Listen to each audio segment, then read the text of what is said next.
Luke 22. The feast of thin bread, also called Passover, was near. The chief priests and the teachers of the law of Moses were looking for a way to get rid of Jesus, because they were afraid of what the people might do. Then Satan entered the heart of Judas Iscariot, who was one of the 12 apostles. Judas went to talk with the chief priests and the officers of the temple police about how he could help them arrest Jesus. They were very pleased and offered to pay Judas some money. He agreed and started looking for a good chance to betray Jesus when the crowds were not around. The day had come for the feast of thin bread, and it was time to kill the Passover lambs. So Jesus said to Peter and John, "Go and prepare the Passover meal for us to eat." But they asked, "Where do you want us to prepare it?" Jesus told them, "As you go into the city, you will meet a man carrying a jar of water. Follow him into the house and say to the owner, 'Our teacher wants to know where he can eat the Passover meal with his disciples.' The owner will take you upstairs and show you a large room ready for you to use. Prepare the meal there." Peter and John left. They found everything just as Jesus had told them, and they prepared the Passover meal. When the time came for Jesus and the apostles to eat, he said to them, "I have very much wanted to eat this Passover meal with you before I suffer. I tell you that I will not eat another Passover meal until it is finally eaten in God's kingdom." Jesus took a cup of wine in his hands and gave thanks to God. Then he told the apostles, "Take this wine and share it with each other. I tell you that I will not drink any more wine until God's kingdom comes." Jesus took some bread in his hands and gave thanks for it. He broke the bread and handed it to his apostles. Then he said, "This is my body, which is given for you. Eat this as a way of remembering me." After the meal, he took another cup of wine in his hands. Then he said, "This is my blood. It is poured out for you, and with it God makes his new agreement. The one who will betray me is here at the table with me. The Son of Man will die in the way that has been decided for him, but it will be terrible for the one who betrays him." Then the apostles started arguing about who would ever do such a thing. The apostles got into an argument about which one of them was the greatest. So Jesus told them, "Foreign kings order their people around, and powerful rulers call themselves everyone's friends. But don't be like them. The most important one of you should be like the least important, and your leader should be like a servant.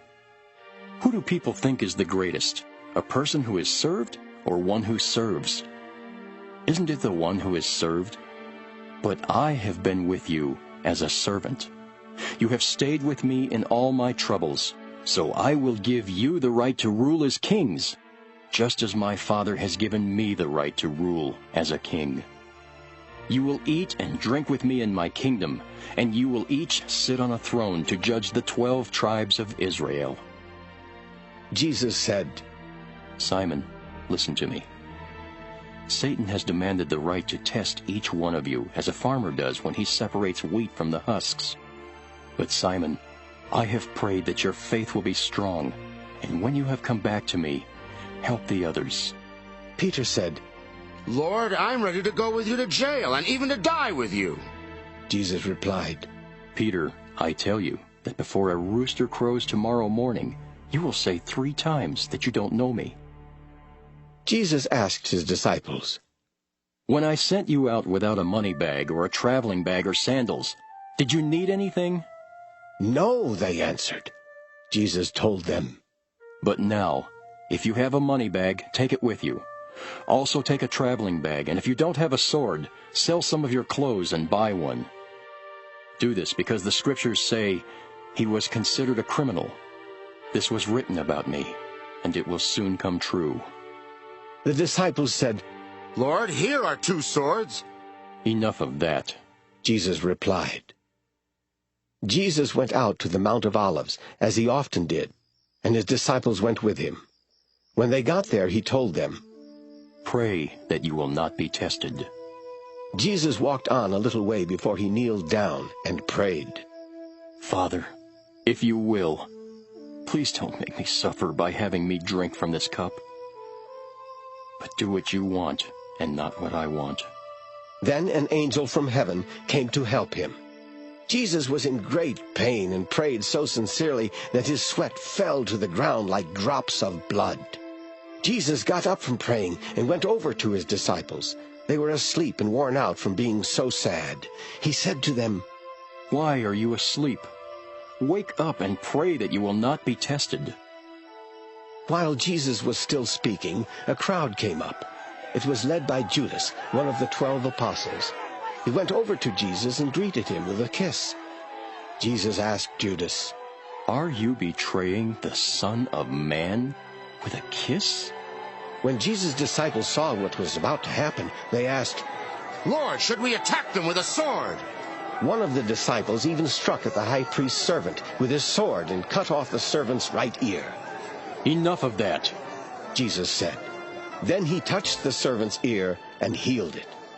Jesus spoke to the chief priests, the temple police, and the leaders who had come to arrest him. He said, "Why do you come out with swords and clubs and treat me like a criminal? I was with you every day in the temple, and you didn't arrest me. But this is your time, and darkness is in control." Jesus was arrested and led away to the house of the high priest, while Peter followed at a distance. Some people built a fire in the middle of the courtyard and were sitting around it. Peter sat there with them, and a servant girl saw him. Then, after she had looked at him carefully, she said, "This man was with Jesus." Peter said, "Woman, I don't even know that man." A little later, someone else saw Peter and said, "You surely are one of them." "No, I'm not." Peter replied. About an hour later, another man insisted, "This man must have been with Jesus. They both come from Galilee." Peter replied, "I don't know what you are talking about." Right then, while Peter was still speaking, a rooster crowed. The Lord turned and looked at Peter, and Peter remembered that the Lord had said, "Before a rooster crows tomorrow morning, you will say 3 times that you don't know me." Then Peter went out and cried hard.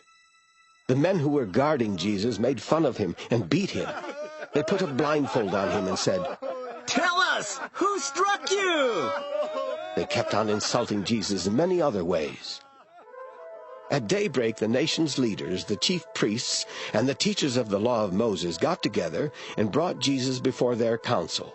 They said, "Tell us, are you the Messiah?" Jesus replied, "If I said so, you wouldn't believe me. And if I asked you a question, you wouldn't answer. But from now on, the Son of Man will be seated at the right side of God All-Powerful." Then they asked, "Are you the Son of God?" Jesus answered. "You say I am." They replied, "Why do we need more witnesses? He said it himself."